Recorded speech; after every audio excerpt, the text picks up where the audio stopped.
Capstan vient de publier le Manifeste pour l'emploi. Ce manifeste est une approche très novatrice du droit des relations professionnelles, autrement dit du droit social.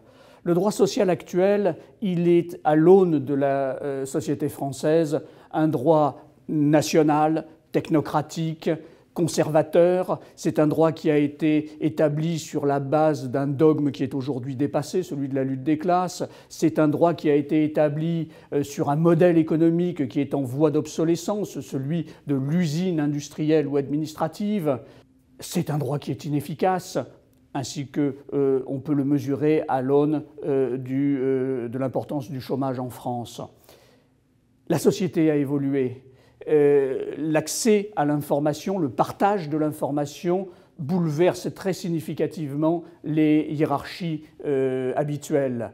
Les techniques de communication bouleversent, elles, les rapports au temps.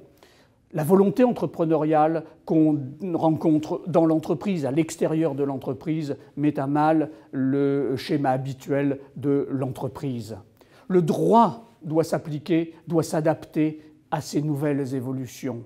Et ce que propose Capstan par le Manifeste pour l'emploi, ce n'est pas une simple évolution du Code du travail, ça n'est pas sa suppression, mais c'est une autre conception des relations du travail.